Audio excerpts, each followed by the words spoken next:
Hey guys, Sean Hammond with PremierGuitar.com. We are in Nashville at Summer NAMM 2017. We got Rick on guitar. We got Alan here telling us about, this is the biggest surprise of the show for me probably, walking back here and seeing an Ed O'Brien from Radiohead signature Strat. I wouldn't have expected it. How did this come about, Alan? Well, Eob, as we like to call this, the Eob Strat. Ed O'Brien is an amazing guitarist. He's obviously in Radiohead, one of the most popular bands of all time. We made this special guitar for him that has a sustainer unit in it. The story that Ed likes to tell is that he found himself in a band that was all of a sudden almost always playing keyboards, and he's a guitarist, so what am I going to do?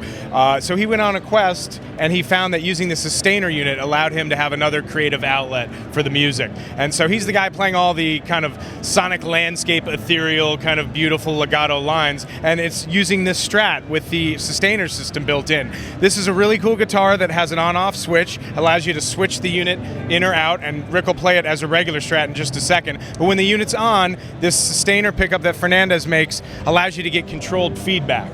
And you can control what type of feedback, whether it's a high overtone, a low overtone when the switch is up, or a blend of the two in the middle, and it just gives you a whole nother sonic palette to play with the guitar, as Rick just demonstrated. Now, before we have Rick play a little bit more, I'm a huge Radiohead fan, but I don't, they're pretty cryptic about their gear in terms of like talking to magazines and stuff. It's actually quite frustrating, Ed. But did he already have a Strat that he had pretty much done all of this to, and you guys modeled it on that, or did you just like go to him and like start from scratch? Yes, he was working on a Strat, and then he wanted to work with us. We made communication with him, and then we developed this based on the Strat that he was using. Yes. So besides, he kind of spec'd out all the other accoutrements on this particular one, like this big fat soft V neck, and he loves these pickups that we put on here, Seymour Duncan JB Jr., Texas Special, and obviously the Fernandez sustainer system. So we actually make this in Ensenada, and he was very specific that he wanted us to do that. So he actually picked out all the appointments on everything and worked closely with us to design this. And it's got a vintage style tremolo. Is there anything unusual about the regular control complement? I think you said this is like an intensity knob or something for the sustainer? Exactly. There's a little indent there for the halfway position, and this allows you to get more or less of the sustain when it's happening. Okay, so you've got a master volume and master tone rather than the usual. Yeah. Still five-way? Exactly. When you go into regular Strat mode, it's a five-way switch that allows you to use it just like a traditional Strat. If you flip it over, you'll see another cool piece here. This is a Flower of Life logo. Ed's a big fan of that. It's a kind of a design element that some people think has spiritual or mathematical power to it. So he just wanted a little custom neck plate there. Obviously, you can see how the controls are loaded into the back here, and it's a 9-volt battery powering the thing. A lot of people liken this sound to like an Ebo kind of a sound, but it's really nice to have the whole thing built into the Strat, so you can just flip it on or off on the fly. And let's just hear what it sounds like as a regular Strat.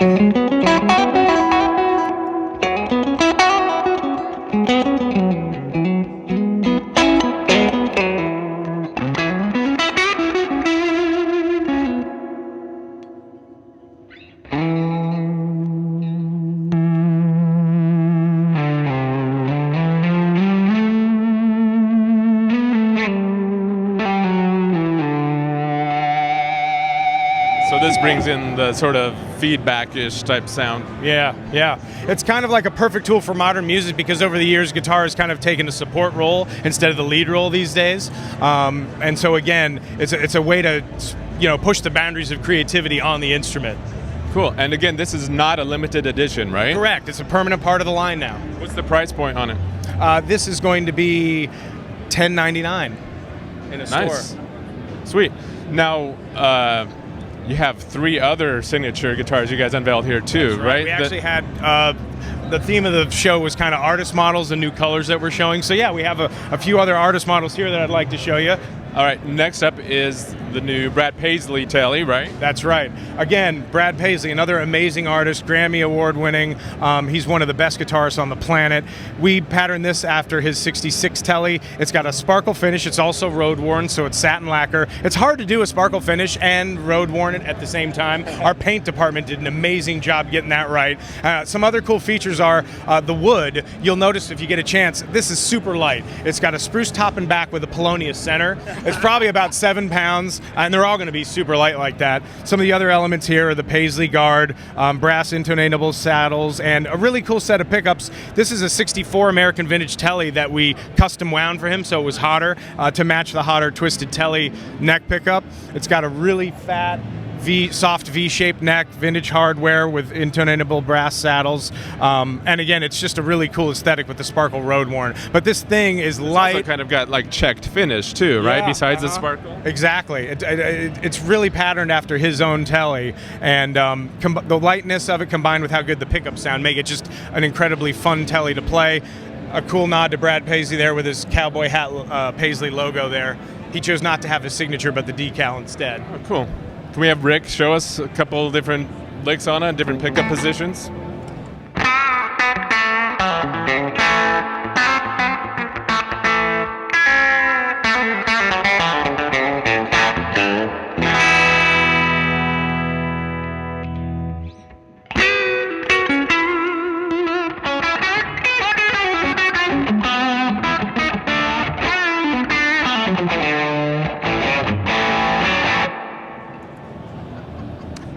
Can we hear the other pickups?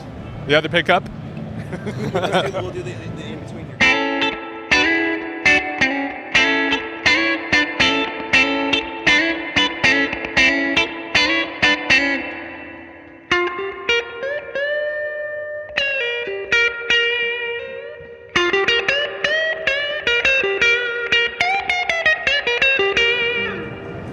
All right, cool. So the last two things we have is there's another guitar, and then we'll end with the amp we've been hearing both these guitars through. Is that cool? Yeah, absolutely. All right, Alan, so the last guitar we're looking at today is this. It's like an anniversary of the Monterey Hendrix Strat, right? Yeah, the Monterey Pop Festival, 50th anniversary. The Monterey Pop Festival was pivotal because it was kind of the first time the world at large saw Jimmy performing, and it's a really great story because before the show, Jimmy had taken his Fiesta Red Strat and hand-painted it with a can of spray paint and nail polish. And he came up with this really interesting flower power style art. During the show, he actually played a black Strat the whole show and then pulled this out during the last song and then famously threw it on the ground, lit it with lighter fluid, and then smashed it to bits. So it's really hard actually to try and reproduce the art because there's not really a lot of documentation on the guitar because it lived for like 24 hours. So we did this. We've done this before in the custom shop. Actually, if you go online and look, people are still reproducing their own knockoffs because it's such a memorable piece of art that Jimmy did. Didn't you guys have past versions that were not custom shop ones that were more affordable too? Yeah, we had long time ago? Yeah, we've done a few different Hendrix things. You're right. There was a Voodoo caster, and so we've done this before for sure. What are the high points of this one? These have Alnico 5 vintage style pickups. It's a nice C-shaped vintage style neck. Pal Faro fretboard though. We've upgraded the fingerboard to a Pal Faro fretboard. It's got this cool, authentic Hendrix neck plate on the back, and of course, the coolest thing of all is Jimmy's signature on there on the headstock. And so this one, oh sorry, go ahead. And then of course the the reproduction of the hand painting that Jimmy did. So this is of course a limited edition, right? Right. This will be not limited to units, but we'll sell it only during 2017. Okay. How much does it go for? This is $899.99. Okay, cool. All right, so Rick, you're going to tell us about the amp we've heard, the Paisley and the Ed O'Brien acts through. When we heard about this at the office a couple weeks ago, I personally was really stoked. Deluxe, obviously one of the most recorded, versatile, famous amps of all time, but you guys haven't had a hand-wired version before that I'm aware of. That was like a production model, right? Maybe custom shop, I guess. But. No. We since the original runs before Fender kind of came back, we haven't done a hand-wired Deluxe Reverb. Now we realize, when it comes to Fender amplifiers or amplifiers in general, usually one of the top 5 amps of all time is a Deluxe Reverb. So we knew that's what players wanted. The prices go up. It's getting really expensive to buy a vintage one at this point. Yeah. So what do? It's like, okay, we need to have this come out for the players. So. Obviously, one of the most important things, especially to Premier Guitar people, is going to be hand-wired, okay? Just like the originals, takes eight times as long as a printed circuit board. We also have the Fender Vintage Pure Tone blue capacitors, and those are replicated to sound like the original blue capacitors that were in the amps of the time. An important note. Yeah, definitely. So in terms of construction, you're saying it's like faithful, like same, is it turret board construction or...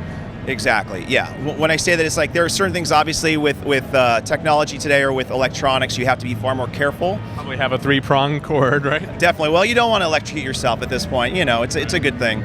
But as far as the construction and all the capacitors and resistors, it's built as close as we can do it to the originals.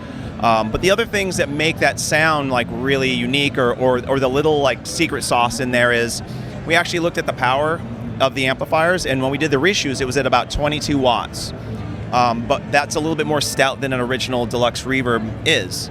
So we worked on the power transformer, brought it down to 20 watts, and now it's a little bit spongier feel. It's not quite as tight, it's a little looser, which is what I think sometimes people, when they talk about a vintage amp, what that sounds like, that makes a big difference.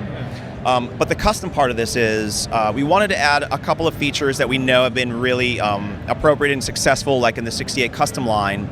So you have reverb and tremolo on both channels now. The originals only have it on the vibrato channel. So we feel it's an important thing. The other thing is... Are the two channels voiced differently other than...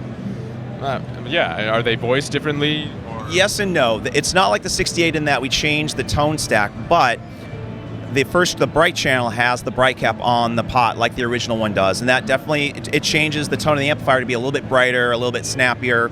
It's great if you're using humbuckers. And then the normal side is without the bright cap, and that's the one that it's a little bit warmer and smoother. Playing Teles and Strats, it's gonna bring it down so it's not quite as bright. And also it takes pedals really well. So that's one of the important things we know for your readers and everyone else. Like, pedals are like a necessity these days. Everyone loves them. So to have a pedal platform that sounds great cranked, sounds great clean, sounds great with your pedals is essential. So those are the big parts of it. Even though it's called the 64 Custom Deluxe Reverb, it's not a custom shop thing. It's kind of like some of the 68 custom, is it Princeton or whatever? There's the Princeton, the Deluxe. Part of the line now. It's a part of the line. It's not going away anytime soon. We're still offering the 68s and the 65s. Because it's hand wired, it's going to be a little bit more expensive. But for those people that feel that they can discern that tone and that feel and hear that hand wiring, we feel it's going to be essential to them. Now, for obviously, like we said earlier, tons of people have the 65 Deluxe reissues, and you've sort of talked about feature-wise how they differ. But how would you, as a player, encapsulate for people out there just like how this really is different from the 65 reissue? Well, it's difficult because honestly, like, the reissues sound great. Yeah. It's the subtle things. One of the other things that we did is a solid pine cabinet. It makes the amp lighter, but there's also a resonance with that's going to react to your amplifier and guitar differently. It's a subtle thing. It's like it's one of those that when you play enough amps, you kind of know what you're going for in your ear.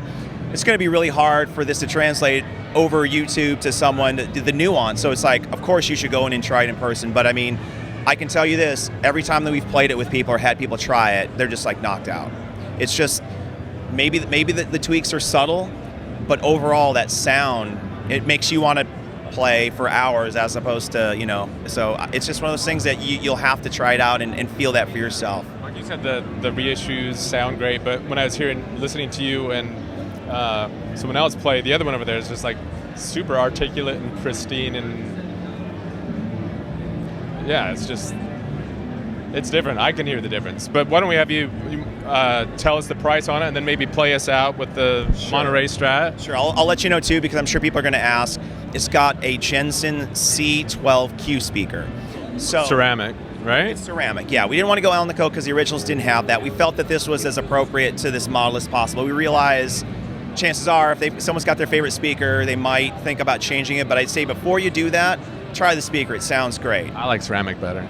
Well, I think it's better for low end sometimes, and it's just we all have different tastes. So with this one, the magnet's smaller than the C12K that normally comes in the Deluxe reissues. It's a more stout one, so this one's a little bit underpowered, which feeds into the sound as well, and that's definitely going to change the tone too. But it's got a vintage feel, it's great articulation like what you were talking about on the top end, and then just sounds really great when the amp's pushed as well. So how much are they going for? So their street price is going to be $25, okay? And I realize, that's not inexpensive, but at the same time, I mean, think about all the other people out there that are actually like making, you know, Not a $5,000 vintage one. yes, or making a copy of this hand wired for more expensive. I mean, I think for what the tone you're getting and everything else, I think it's totally reasonable. It's a great thing. Well, why don't we tell people to go check stuff out on Fender.com, and you want to play us out? Absolutely. Cool. Thanks, Rick. Thank you. Thanks for joining us, guys.